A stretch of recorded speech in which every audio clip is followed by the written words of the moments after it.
Okay, well, good morning, everyone. It's always warm in the valley, hey? It's always good and warm here. I often wake up early in the morning to get here, and so I always dress a little bit warmer than I should. But I did bring a spare change of clothes for the later activities, so I'm excited to get onto the water slide and the jumping castle, if I'm allowed, if the pastor lets me. But it's a great morning, It's great to be with you.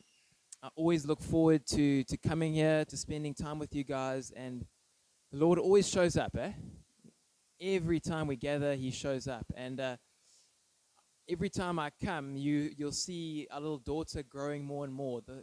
I think the last time we were here, she was quite small. The time before that, she was still in my wife's tummy, so it's good to kind of look back on her growth. Every time I come here, we see how much she grows. So thank you for having us, and thank you for welcoming us. And I've got Rob with me today, and we just want to see what the Lord wants to do. Amen. So this morning, I wanted to share a little bit on, I think, we're wanting to come out of COVID, and it's the end of the year, and we're tired, okay? Some of us are really tired, and we look at next year and we think, I don't know if I can get busy again. I don't know if I can do what I did before. And I really want to encourage us this morning. I really want us to motivate us to see what the Lord has planned for us going into this next season. And so it's not a hard word. Hopefully it's an encouraging word, and it's to look forward to what is going to be next year. So a few weeks ago, just before our conference, our AVC Vineyard conference, on the Thursday afternoon, I get a phone call from my wife, and luckily she's not around right now, so hopefully she's not hearing. But when your wife calls you in the afternoon when she should be working, there's always going to be a problem, There's always a problem. And she calls me. Yeah, she is, so let's just keep it quiet. So she calls me, and I answer the phone reluctantly. And I say, "What's up, Bub?" Because I call her Bub. That's her nickname. And she tells me, she says, "Bub," because she calls me Bub as well. "I've just crashed the car in the wall." And I was thinking, now, what has happened? Has she hit someone? What has happened to the wall? And long story short, she went to pick up our daughter from someone's house, and she left the handbrake up, she says, but it rolled down the hill a little bit and went into one of the side walls. So, I have a lot of grace and a lot of love. I'm joking. So I was quite angry, and a lot of people in the church heard me get more angry than I should, in a sense. I was confused. What's going on? What's happened? How could you do that? You know that feeling. What is wrong with you? And so I'm driving home now. I get in the car. I'm on the way, and it's our new car. We've just been given this car. We want to steward this car well. I'm thinking, oh my word, what's happened now? And I find myself turning into KFC.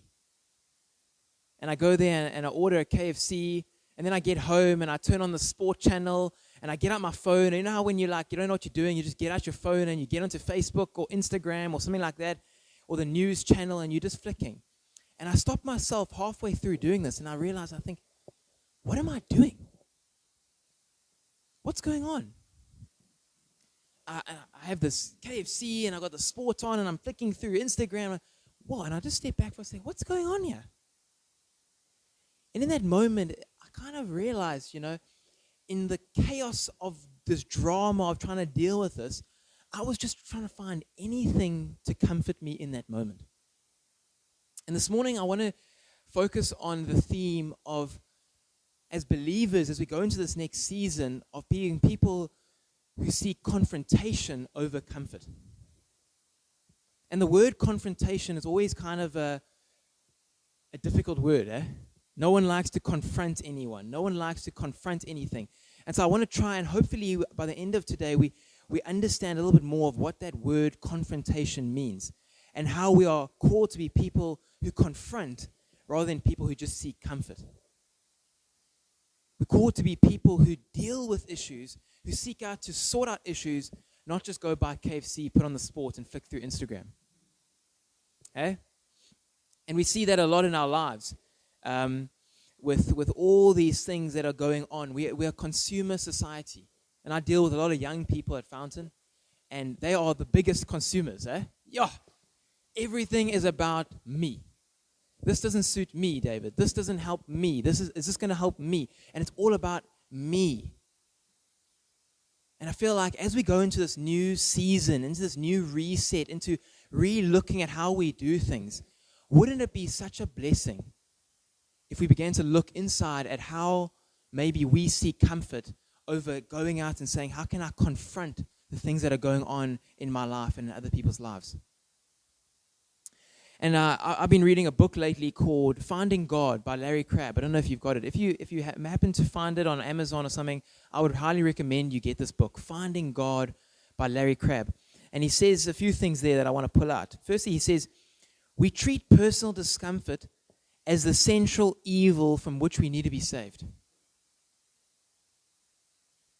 We treat personal discomfort as the central evil of which we need to be saved. He says there, whenever we place a higher priority on solving our problems than pursuing God, we are immoral. What does he mean there? He means that we have somehow often taken our walk with Jesus as a pill to make ourselves feel better. So sometimes the only difference between us and people in the world is we think Jesus can just soothe our issues. You know, on a Wednesday, we take out the rubbish in the morning. I don't know what rubbish day is in Addo or Kirkwood, but a Wednesday is never. Okay, let's pick a day. Let's say it's Wednesday. Oh, really? Okay, well, in PE, upper market, you know? In the urban society, I put out my rubbish on a Wednesday. And the rubbish guys come whenever they want, but they often, hopefully, will come, after I've put it out. But they come, they grab our rubbish, and they go. And so, if you think of that as a picture, that's how sometimes we treat our relationship with Jesus.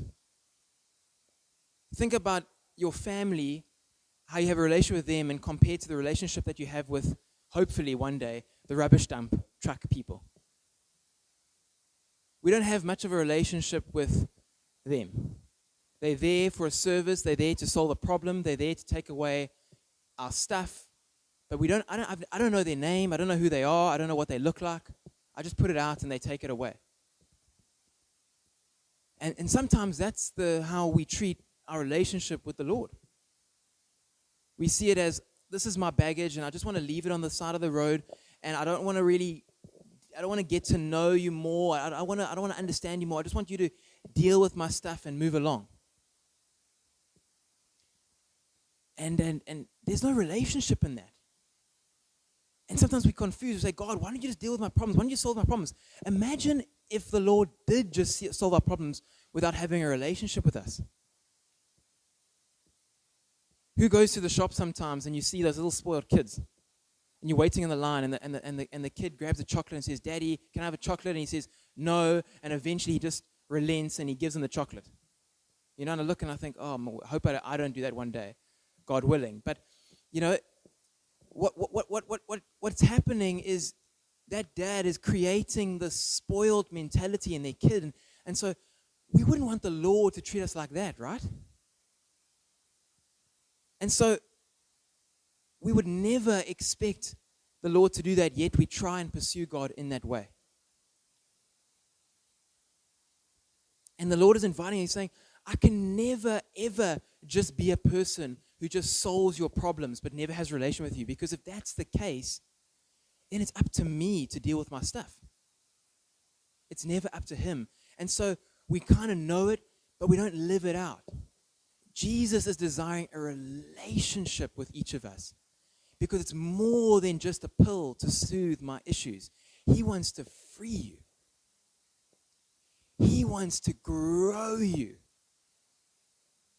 He wants to teach us new things. And so He does that by continually encouraging and demanding that we confront our issues, that we confront the things, rather than just seek comfort to soothe our wounds.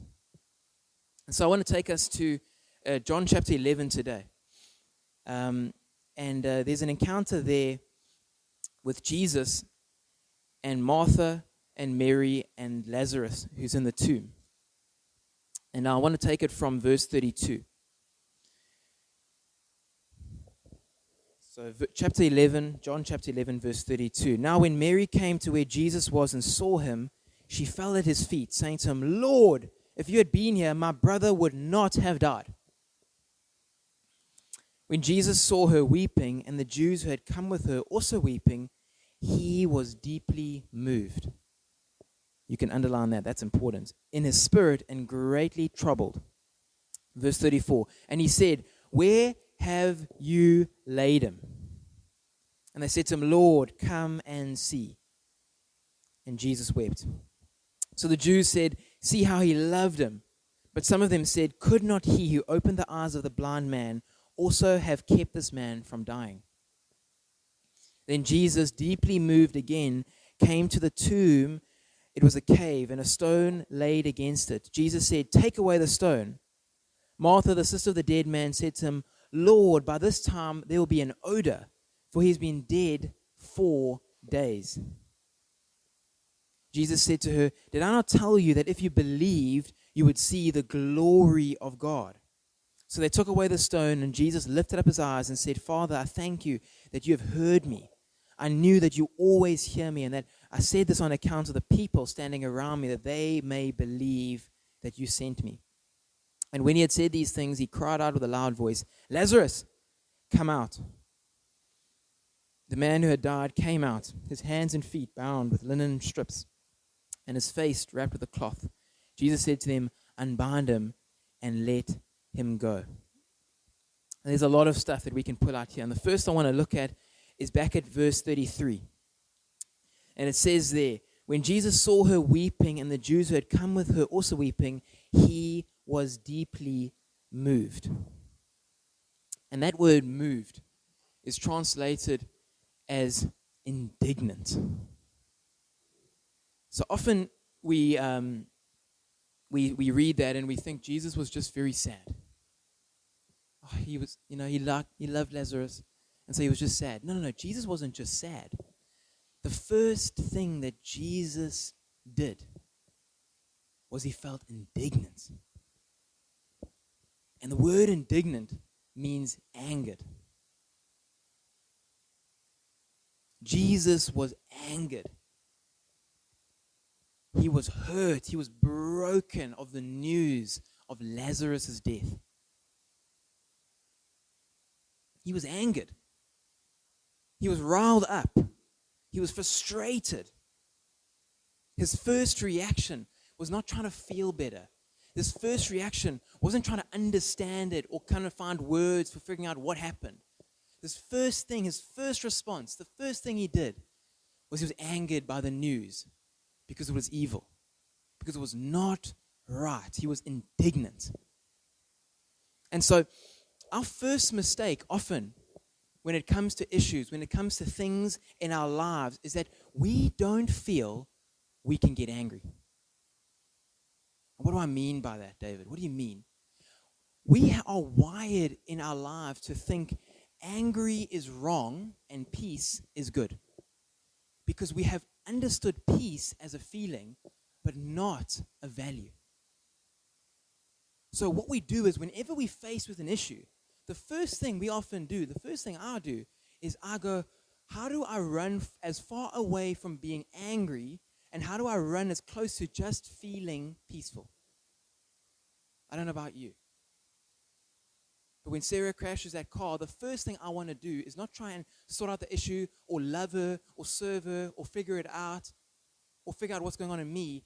I just want to find anything to feel peaceful.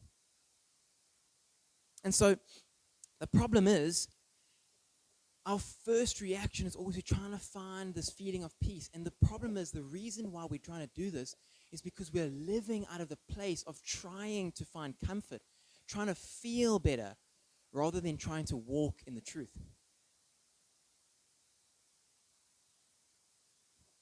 Whenever we face with an issue, our first reaction is feeling.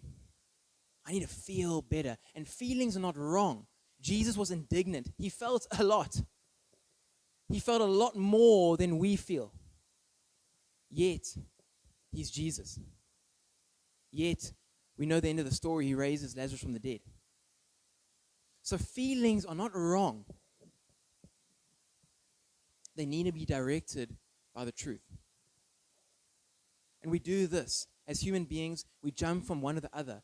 We either don't feel at all, or we feel too much. Okay? So either we're really emotional and we really feel a lot, or we try and submerge it to a point where we don't feel anything at all. And he's saying, no. As believers, as people who confront over comfort, we are people who feel everything. Yet they do not dictate us. The feelings do not direct us. The truth directs us, and the feelings help us find that truth. And that's what Jesus is doing there.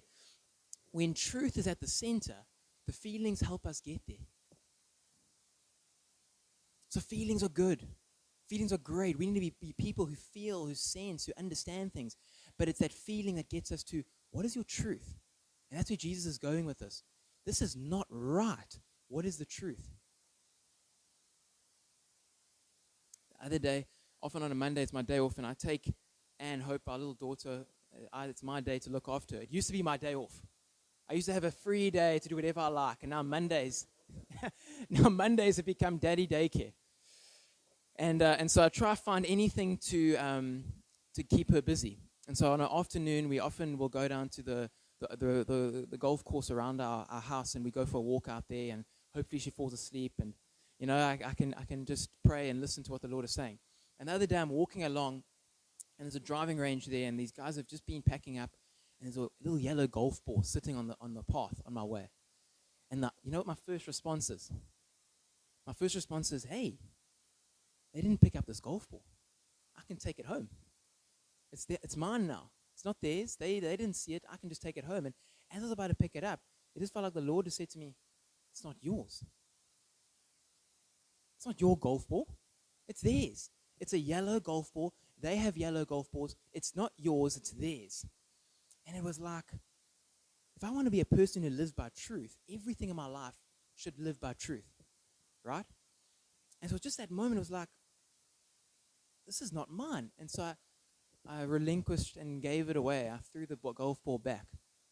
But it was just these small little moments of that, just wanting to do what I wanted to do, and the Lord just tugging that emotion. But that's not yours, David. And so, the feeling, that's not mine. And I live back here, well, then what is the truth? The truth is it's their golf ball. I must let it go. And that's how our lives should be wired. We should be people who feel, but the feeling should be, whoa, that's not right. What is the truth? And that should be our question. That's not right. What is the truth? When someone hurts you, they say ugly things to you. They say, oh, David, you're too tall, or you talk too much, or your voice is whiny. The first thing I should say is not, how can I get back at this person? Feeling. But, whoa, that really hurts. What's the truth? What's the truth? Maybe there's some truth in there. What is the truth? Okay, well, Jesus still loves me, and I'm going to serve him. What's the truth? Not what do I feel? And I think as believers, God wants us to become more and more indignant about things in our world. Think about anxiety. Think about depression. Think about people who are leaving church. Think about people who are lost. Think about women and children abuse. Think about the violence. Think about the crime that I've just experienced last night. We need to become indignant to these things, not take it in our own hands, emotion, not trying to solve it by ourselves. But that is wrong. That is wrong. It is wrong, but what is the truth? We need to start standing up to these things. That is not right. But I think what we are trying to believe and what we feel as a church is we need to keep quiet. We need to be silent. We need to be still because that's what God has called us to be. No, that's not what Jesus was doing. And so I want to encourage us as we look into this next season. Lord, how can I be indignant to what is going on but not control it? How can I be indignant to these things? These are not right. But how do I trust you in them? How do I seek your truth? Number 2, look at verse 34. And he said to them, where have you laid him?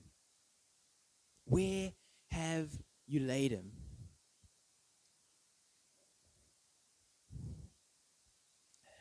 I don't know if you have some of your friends that you have a hangout with or have a bribe, but you know these people that all these issues that are going on around us, they're always moaning about the stuff. Hey? You know those people that just always something is wrong. And then they like make you start getting bitter and moaning about things. You're just like, wow, you try to do everything right and there's always something. You know, you braai the meat and it's always either too raw or too done. You know those kind of people? No one here like that, eh? It's our friends. It's not us. But what the second thing I want to focus on here is that being indignant doesn't stop there. Jesus wasn't just indignant. What did he do straight after that? He asked them, where have you laid him? And so after being indignant, we need to seek action. People who just moan and moan and moan just become victims. So it's not about just feeling and looking and saying all that is wrong out there. It's about seeing what is wrong and then taking action. And I think that's where we often get it wrong. We see, oh, Jesus was angry. I can be angry. I'm allowed to be angry now, hey? I can moan. I can just throw my finger around. No. Jesus took action. That's what often we ask the question to people. Whenever they come and say, hey, David, that small group discussion was terrible. You know, I ask them, the first question is, what are you going to do about it? You know, it's a great question to ask people when they moan about your cooking or your house. What are you going to do about it? Why don't you invite me to your house? Hey, why don't you come and cook for me? You know, because it takes away a moaner, because action takes place. And Jesus modeling that, he was indignant, but he didn't stay there. He started to act. Where have you laid him? Let's go and act. Let's go do something about this role. So it's vital that we move from this place of being indignant to action. You know, this is something that hits home for me because confrontation is something that I really battle with. I don't know about you. And this past year, we've had 6 interns that hang out with us every single day that I run. And so it's like, think about it, it's like having 6 kids every single day, but now they're not your kids, you know? So I've had to deal with 6 children, in a sense, the whole year. And someone who battles with confrontation, it kind of gets difficult because often all the little things that they do, you just put it under the rug. You just put it under the rug. And they say when you keep putting things under the rug gets wobbly. Eh? You have to now tiptoe around the rug to not work properly. And so the other day, after bottling up all these little things, I eventually said to the guys, you know, do you know that your brain is not developed 100% yet? Because biologically, only at 25 is your brain actually fully developed. So I just said, guys, what is wrong with you? Do you know your brain is not 100% developed yet? And they didn't like this, eh? We had a few one-on-ones, you know what I mean? David, I want to see you alone. You know, that kind of thing. That's what happens, eh? And so it's true, but I didn't do it in the right way. I bottled up these annoying little things and didn't really deal with these things properly. And so then I blurted out something that was maybe a bit offsides. And so it's just a way of we need to always, it's not a question of should I confront this or not. I think the question we need to ask ourselves is how do I confront this? Every situation needs a confrontation, actually. That doesn't mean we need to go at the person and tell them who's right every time. Sometimes we don't have to confront them, but maybe it's confronting the Lord with it. Maybe it's confronting ourselves. So it's not just a case of talking to a person all the time. That's one way of confrontation. But maybe it's seeking the Father. Maybe it's looking inward at what's going on in my life that I need to begin to deal with. Does that make sense? Confrontation in different ways. It's not a whether I should confront. It's how do I confront this? And Jesus models that. He takes action. Look at verse 37. But some of them said, could not he who opened the eyes of the blind man also have kept this man from dying? So we set the scene. Jesus is weeping. You know, that's a good verse to remember. If you haven't recited many verses, you can start today. John chapter 11, verse 35. Jesus wept. Okay? So Jesus is weeping. He's sad. He's tired. He's indignant about this. And he tells them where you laid him. And what do the Jews do that are watching on? They look at him and they say, couldn't the man who healed the blind, who raised the dead, couldn't he have healed this guy? Couldn't he have healed this guy? And so I relate that. You know, I've just, in September, 2 months ago, I turned 30, believe it or not. I'm a 30-year-old man, and I feel old. Last week, I went onto the trampoline park with some of these young guys. My back is still sore. I cannot believe it. I was actually sitting in worship, and I thought, oh my word, maybe I'm getting old. You know, I can't bend down. It's tight. And you know that moment you realize, I'm old. You know, and so I'm now 30 now. And it's kind of been a massive shift in my life because when I was 29, you know, 29 sounds so much younger than 30. I'm in my 20s. I can do what I like. And so I often wouldn't take as much responsibility for things because I'm 29. I'm 28. I'm still young. I don't have to do that. I don't have to take responsibility for that. I'm still young. You know what I mean? And so I would compare with people older than me, and so I would allow myself to make excuses for the mistakes that I've made because I'm young. And so comparison is the killer, really, of confrontation. And the Jews were like that. They were looking at Jesus and saying, yeah, this guy. He raised the dead. He's healed the sick. Couldn't he have healed this person? And so instead of looking at Jesus and focusing on him, they began to compare. Comparison, guys, will kill anything that we want to do in life. Because you are not that person that's standing next to you. You cannot ever be that person. Comparison always makes us look behind us. We are never seeking to heal and to grow and to move on if we're comparing with what we were or who is other people. Comparisons always make us look behind us. Comparisons always make us the victim. They always cause us to seek comfort.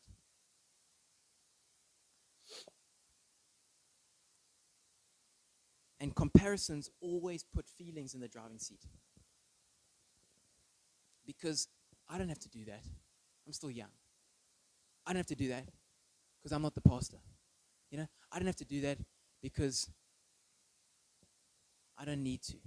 Comparisons kill that opportunity that the Lord is highlighting to do a new work in you.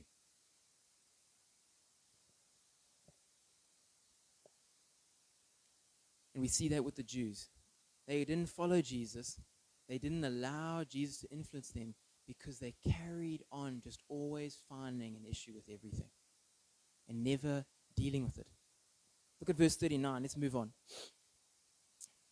Jesus said, "Take away the stone."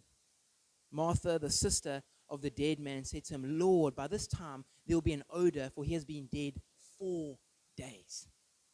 So imagine if Jesus was here right now and our dear friend had passed away 4 days ago. And he came and said, no, let's go to the grave, let's open the coffin. And you're saying, you can't do that. It's going to smell. He's been dead for 4 days. Right? And so, whenever we take things from a worldly perspective, we'll never, ever be able to seek God's supernatural kingdom. Martha's standing there, and she's looking at Jesus, and she's like, Jesus, our brother has been dead for 4 days. She's looking from this worldly perspective at things in her life. And so often we do that. We go, but that's never going to happen for me. I'll never, ever be healed from that. I will never get rid of that problem. It's just me. It's my character. I don't know if any of you have done the Enneagram, but you know, I'm a 1 or I'm a 2. I'm a red on the disc. You know, we just label ourselves at these things, and we make an excuse for not dealing with things because we're taking things from a worldly perspective. And the Lord wants to encourage us today, church, that we need to look from a kingdom perspective. Jesus can heal and can restore and can transform everything. And the longer we wait with this feeling of, no, we can only do 50%, we are not allowing Jesus to move at 100%. Because we're looking at things from a worldly perspective. Doesn't mean we become prosperity and we jump on the ceilings and we force God to do what we want. No. But we are standing in expectation of the suffering of the cross, but also of the resurrection of the tomb. That we know that the impossible can happen because Jesus' kingdom is here today. And so as we look at what is to come, as we look at what is in our futures, we don't look at what do we have now and we think, oh my goodness, I'm never going to get anywhere. We look at what Jesus can do. And often we are the Marthas. And we're in ministry and we're in prayer and we're in our quiet times and Jesus encourages us and he's saying, but I stink. I've been dead for 2 years. I've been trying really hard with all these issues and all these things that I'm managing for 2 years in this COVID season. I have a lot of odor. And Jesus is saying, you don't understand, David. You don't understand, Martha. You don't understand that I'm not looking from that perspective. I'm looking from a kingdom perspective. Jesus can transform. Jesus can deal with the things that we have just made friends with. Okay? Anxiety, depression, loneliness, stuttering, any reading ability, any of these things, the things that we've just made friends with because we do not want to manage or try and deal with. Jesus is saying, I can transform. I can change. And so finally, as we end off, it all comes together in verse 40. Jesus says to her, did I not tell you that if you believed, you would see the glory of God? Now imagine this moment. Martha's saying there, but this guy's been dead 4 days. There's an odor. It's rubbish. And Jesus says, did I not tell you that if you believed, you would see the glory of God? And then so they took away the stone, and Jesus lifted up his eyes and said, Father, I thank you that you have heard me. I knew you always heard me. That's the truth. See, there's emotion, there's feeling, but he's living based on the truth. I knew you always heard me. I knew you always heard me. But I said this on the account of the people standing around me, that they may believe that you sent me. What is he saying? He's saying, Jesus, I'm praying to you right now so that they see and are modeled and are understanding how it is to live a confrontation life. And friends, what Jesus is modeling here and what he's saying to each and every one of us, that confrontation looks like standing face to face with an issue and looking up to the glory of God. That is what confrontation looks like. It doesn't look like going up to your mate and telling them his 5 cents or your 5 cents. It's not going up to a person and telling them exactly what you're feeling and just bashing truth at them. It's not about going out there and moaning about what is going on in our lives. It's about standing face to face with our issue and looking up and standing in the truth and saying, God, I know you hear me because I know you've always heard me. And he's saying to Mary and he's saying to Martha there, didn't I tell you that if you believed, you would see the glory of God? Jesus is saying to each and every one of us, friends, you will always be faced with issues. You will always have trials. You will always have suffering. But didn't I tell you that in the face of these issues, in the face of these sufferings, in the face of all these things, if you believe, you will see the glory of God. So Jesus is not here just to fix our suffering and issues. Jesus is here so that in our sufferings and in our issues and in our trials, we will begin to see the kingdom break out. We'll begin to see the glory of God fill and move in situations. So Jesus is not giving us a gospel of saying, I'm going to just fix your little problems. He's saying, in your problems, I want you to stand firm and believe in me, and you will begin to see the glory. So guess what? Actually, you know what he's telling us? We should welcome issues and sufferings. We should see a world that is dying. As the world gets worse, you know what that tells us? God's kingdom is going to move even more. Because he never said, I've come to solve these issues, in a sense. He says, I have come, and in the issues, my glory will begin to break out, and it will begin to submerge and move. So we should say, Lord, whatever that has to come, whatever this area has planned, whatever this is going on in this church, we say, let it be. Because we will stand in the midst of the suffering, we will stand in the midst of the pain, and we will believe in the glory, and we'll be expectant to see what you have planned in that day. That's what Jesus is saying to each of us.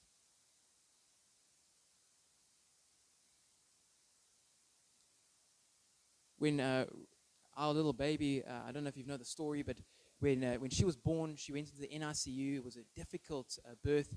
There was put on an oxygen mask, and for the next 7 days, I had to visit her in the NICU every single day, just for an hour. And it was a tough time, very dark time.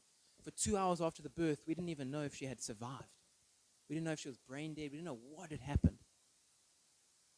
And it was just felt like the Lord was just saying in that moment, you know, it's not an ideal moment. It never is, and he doesn't want that. He never created that, but he was saying, in that moment, I began to see his glory like never before. At driving home each afternoon in the dark, Sarah would be in the hospital looking after Anne. I was allowed an hour visit, and then I'd drive home and be by myself. It was supposed to be a celebration time. Supposed to bring your baby home, supposed to get it ready and have it all there. And I would drive home over Christmas. On Christmas Day, I left her in the hospital. I came from 4 to 5, I'd visit her, I'd go home. For 7 days, we visited like that for an hour a day. That's all I got. And I just felt like the Lord was just saying, David, every day that you drove home by yourself, I was there. I was there. You have an opportunity every single day in the suffering to see God's glory. And that, you know what it tells me? It tells me in the joy and in the suffering, in the pain and in the good, on the good days and the bad days, we are unstoppable, guys. Because when things are good, praise you, Jesus, that your kingdom is here. And when things are bad, Lord, I'm going to stand firm, and I'm going to believe, and I'm going to look up. And I'm going to allow your kingdom to move. So we don't look for suffering, we don't look for pain, but when it comes, we stand firm in that. We stand firm in what Jesus has done for us. When people come up and they say things and they attack, because when we share truth, we're always going to have opposition. Amen? Hey? Always going to have opposition. And when people don't like what we say and don't like what we do, we don't tell them off. But we look at that situation, we face it, and we say, Lord, what do you want to do with this? How can I love this person? How can I serve this person? How can I bless this person? And guess what? That's when God's kingdom is going to move, and we're going to shame the enemy. That's what the Lord is calling us to do. That's what confrontation looks like. Standing face to face with an issues and believing in God. And so just to end off, wrap it up with these 4. What can we do to continue to see the glory of God? What can we do to continue to see the glory of God? Number 1, keep check of your emotions and your health. Because when your emotions and your health are in an array and a disorder, you can't fix your eyes on Jesus properly. Because you're acting out of a rash, reactive personality. Not a peace, not a patience. So always check your emotions and your health. Number 2, keep surrounding yourself with the truth. Jesus says, I am the truth, and the truth will set you free. If we don't know the truth, how do we know what to do? We need to keep on surrounding ourselves with the word. We need to keep surrounding ourselves with the truth, because this will give us the manual of what is right, what is wrong, Lord. That's right, because that's the truth. Jesus says, I know you hear me. He only knows that because he knows the truth. We've got to keep on surrounding ourselves with the truth. Number 3, live with the saying, God, I know you're good even when I cannot see it. We need to live with that every day, guys. And often we live with, God, I think you're good, but I have to see it. And every day it's another test for God. God, I think you're good, but I need to see it. No, no, no. God, I know you're good, even when I cannot see it. I know you're good. That is the truth, guys. Believe it or not. And number 4, keep stepping into situations that requires God's intervention. Keep on looking out for opportunities to risk it all. Keep on stepping into areas in your life where you need God. Keep on going on mission trips. Keep on getting into the communities. Keep on getting to places that you cannot depend on yourself. Because then God, you'll force yourself to intervene. You'll force yourself to look up and say, God, I know you hear me. Come and do what you want to do. Amen. Let's just pray. Father, we love you. We love you, Jesus.